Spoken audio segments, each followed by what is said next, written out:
ಕರ್ನಾಟಕ ತುಳು ಸಾಹಿತ್ಯ ಅಕಾಡೆಮಿಯ ರಂಗಚಾವಡಿ ಆಶ್ರಯದಲ್ಲಿ ರಂಗಚಾವಡಿ ಪ್ರಶಸ್ತಿ ಪ್ರದಾನ ಕಾರ್ಯಕ್ರಮ ನಗರದ ತುಳು ಭವನದಲ್ಲಿ ನಡೆಯಿತು. ಉದ್ಯಮಿ ಸುರೇಶ್ ಶೆಟ್ಟಿ ಗುರ್ಮೆ ಸಮಾರಂಭವನ್ನು ಉದ್ಘಾಟಿಸಿದರು. ಬಳಿಕ ಮಾತನಾಡಿದ ಅವರು, ಮನುಷ್ಯ ಬೆಳೆಯಬೇಕಾದರೆ ಪ್ರೋತ್ಸಾಹ ನೀಡುವ ಕೆಲಸ ಆಗಬೇಕು. ಸಾಧನೆಯತ್ತ ಮುಖ ಮಾಡುವ ವ್ಯಕ್ತಿಗಳನ್ನ ಎಳವೆಯಿಂದಲೇ ಪ್ರೋತ್ಸಾಹಿಸಬೇಕು ಅಂತ ಹೇಳಿದರು. ಇದೇ ವೇಳೆ ಸಂಗೀತ ನಿರ್ದೇಶಕ ಮುರಳೀಧರ ಕಾಮತ್ ಅವರಿಗೆ ರಂಗಚಾವಡಿ ಗೌರವ ಪ್ರಶಸ್ತಿ ಪ್ರದಾನ ಮಾಡಲಾಯಿತು. ಕುಡ್ಲ ರಾಗಧ್ವನಿ ಬಳಗದವರಿಂದ ಪದರಂಗಿತ ಕಾರ್ಯಕ್ರಮ ನಡೆಯಿತು. ತುಳು ಸಾಹಿತ್ಯ ಅಕಾಡೆಮಿಯ ಅಧ್ಯಕ್ಷ ದಯಾನಂದ ಜಿ ಕತ್ತಲ್ ಸರ್ ಕಾರ್ಯಕ್ರಮದ ಅಧ್ಯಕ್ಷತೆ ವಹಿಸಿದ್ರು.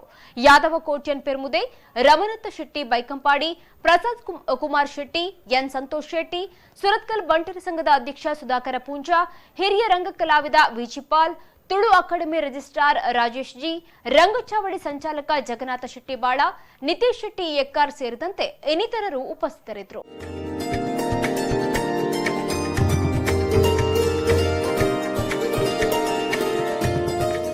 ನಮ್ಮ ಪೂರ್ವ ಪರಂಪರೆ ಎಲ್ಲ ಇದರಲ್ಲೂ ತುಳಸಿಕಟ್ಟೆ ಕಾಂಡಕ್ಕೆ ನಮ್ಮ ತುಳಸಿಗೆ ನಿರ್ಮಿತು ಅಂತ, ಸೂರ್ಯ ದೇವರಿಗೆ ನಮಸ್ಕಾರ ಮಾಡ್ತು ಅಂತ, ನಮ್ಮ ದೈವ ದೇವರಿಗೆ ಹೂ ನೀಡುವಂತ ಭಜನೆ ದಾಂತಲ್ಲಿ ಇಲ್ಲಿದ್ದಿಸಿ ಕೊಟ್ಟಿಯಡು ತುಂಬ ನಮ್ಮ ಪೆತ್ತ ಕೈ ಬಂಜರು ಎರುಕುಲಿತ್ತ ಎಲ್ಲ ಪಿರೋರು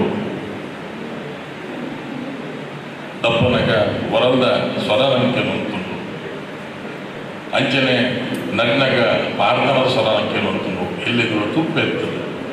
ಇಲ್ಲಿ ಪೂರ ಕಲಿಯೊಂದು